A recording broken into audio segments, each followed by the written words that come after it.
Welcome to another episode of the Criminal Law Department Presents podcast, a production of the Criminal Law Department at the Judge Advocate General's Legal Center and School in Charlottesville, Virginia. Every 2 weeks, we release a new episode. Today, we're going to have a conversation about a recent opinion from the Court of Appeals for the Armed Forces. Please note that these episodes may contain facts and circumstances surrounding criminal trials. Listener discretion is advised. All rise! Hear ye, hear ye, hear ye! The Honorable United States Court of Appeals for the Armed Forces is now open and in session. God save the United States of America and this honorable court.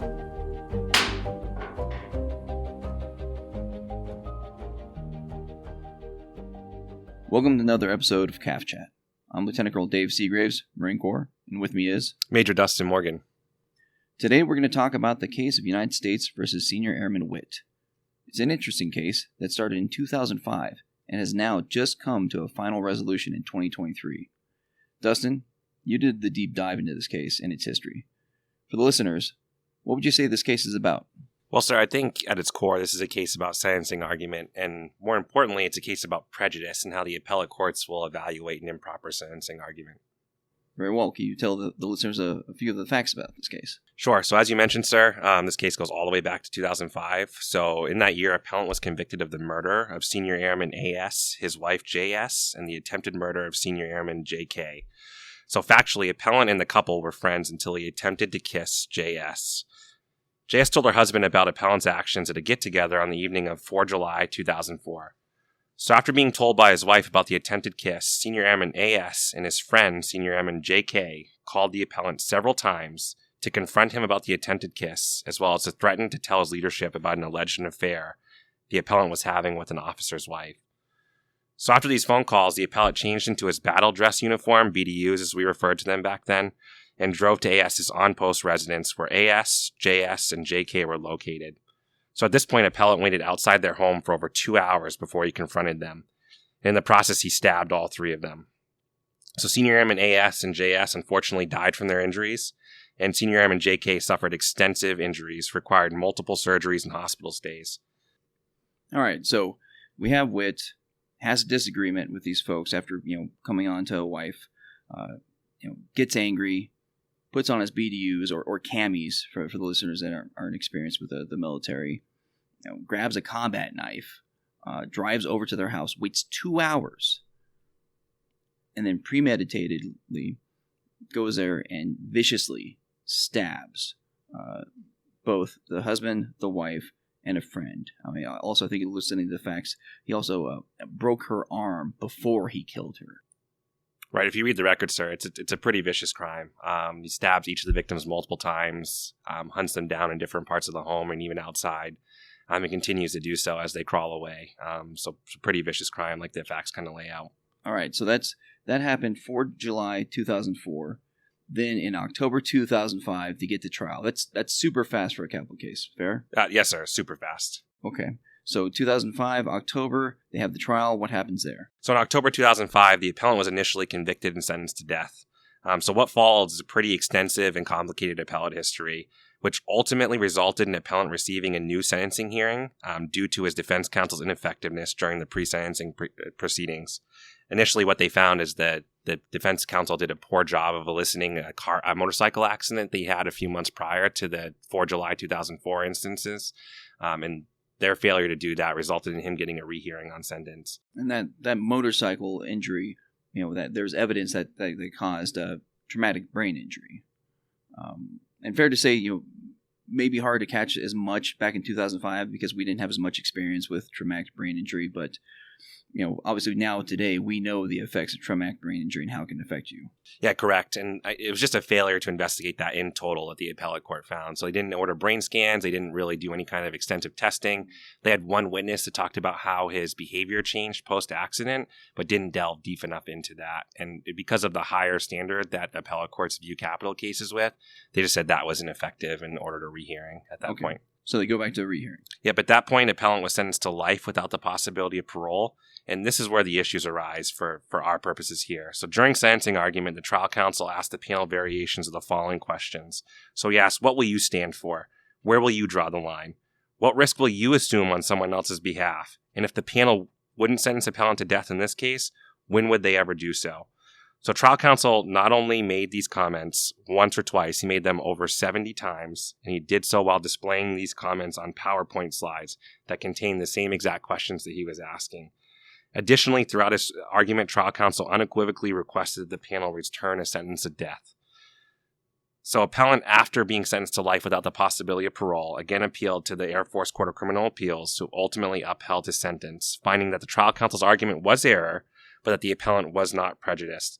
Appellant then appealed to CAAF, who certified the issue that we'll discuss in the following minutes. Okay, so trial counsel makes all kinds of inflammatory, improper statements 70 times over a 2-hour sentencing argument.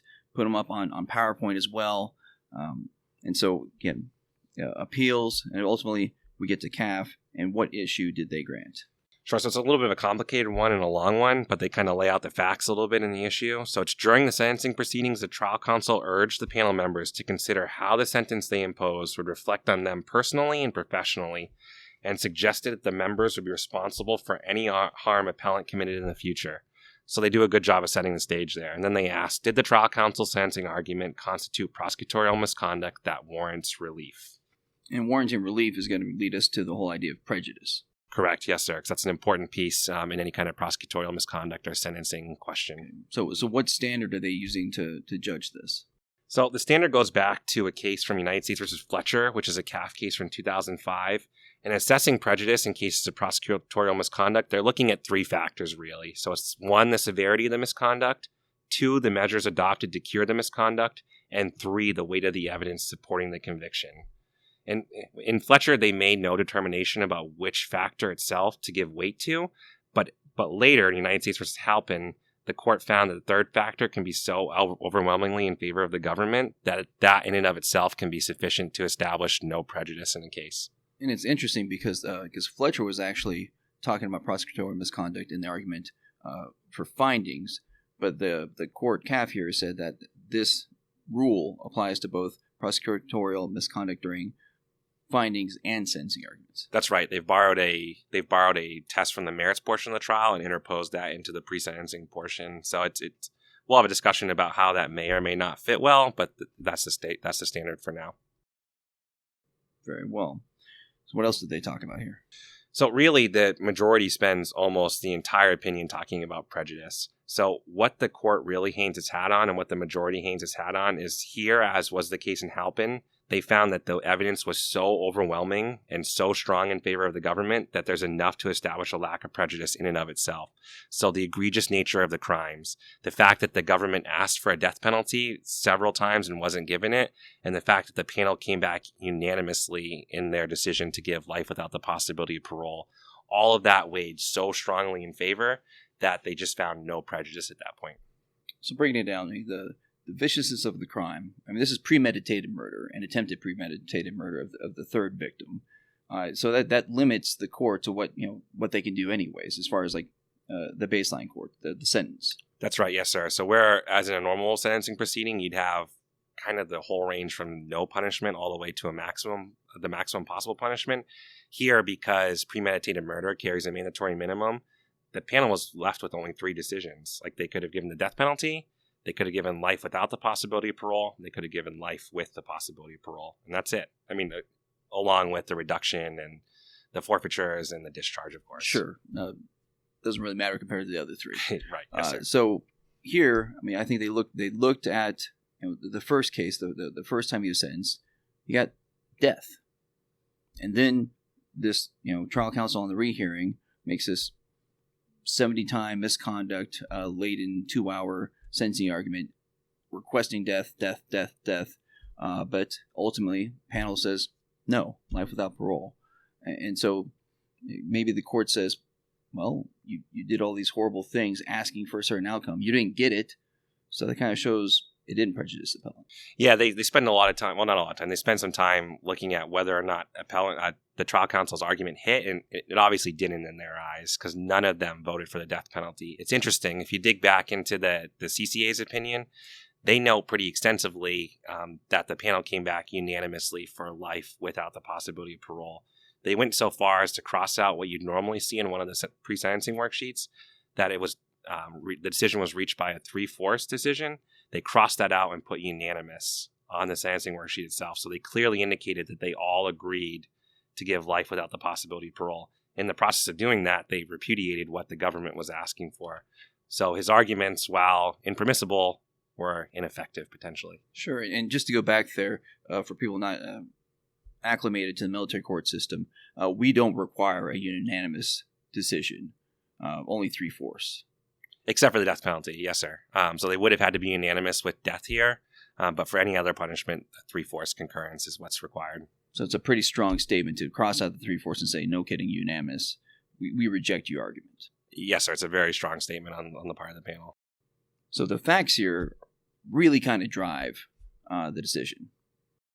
Right. The fact that he murdered 2 people, as you said before, that he tried to murder a third and not leave any witnesses, that he confessed the viciousness of the crime, that all lended to showing that there was no prejudice here. The strength of the government's case was just so strong to override the government's arguments, as impermissible as they were.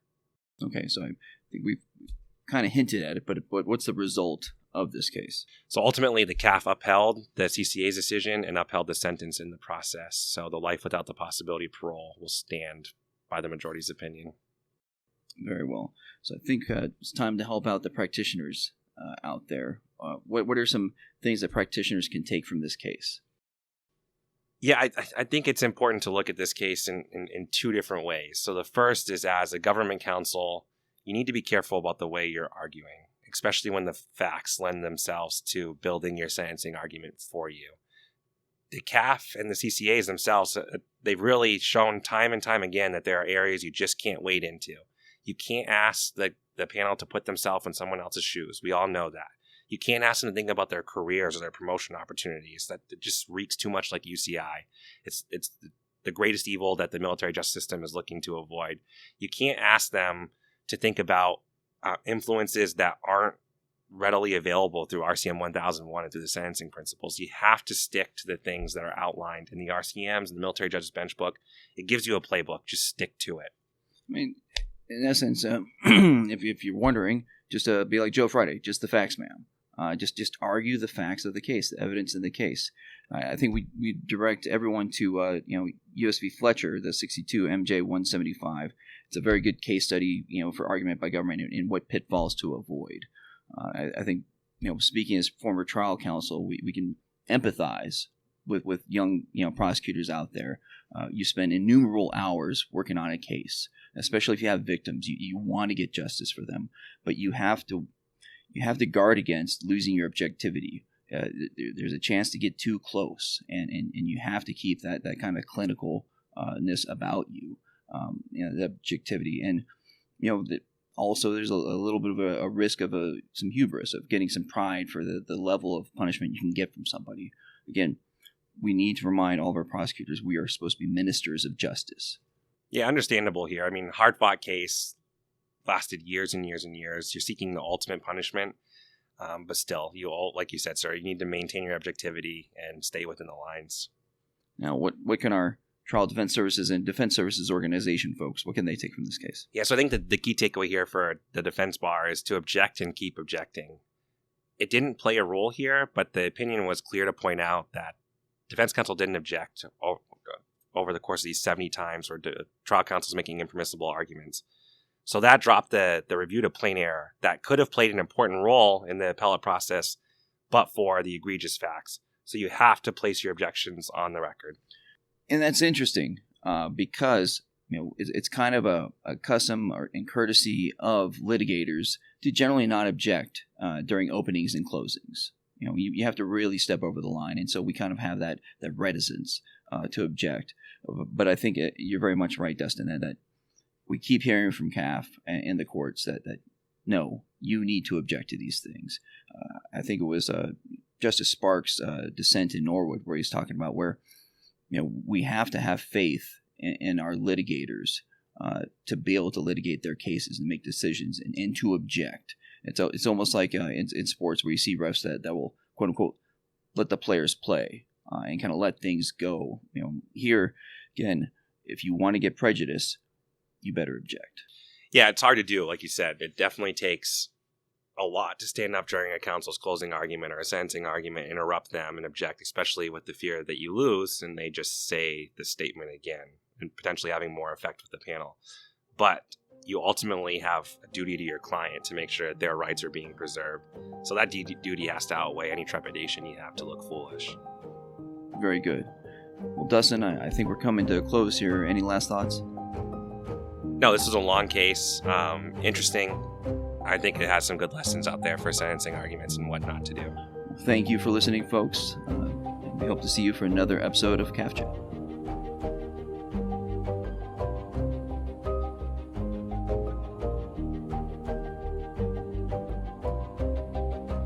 Thanks for joining us today for another episode of the Criminal Law Department Presents podcast. If anything you heard sparked a thought, we'd love to connect with you. Your comments help us create better future content for the field or the fleet. Reach out to us on Facebook or Instagram. The information can be found in the show notes for today's episode. The views expressed in today's podcast are those of the presenters and not necessarily the Judge Advocate General's or the Department of the Army or the Department of Defense. Thanks, counsel, for both sides. And the court will stand in recess until further order of the court.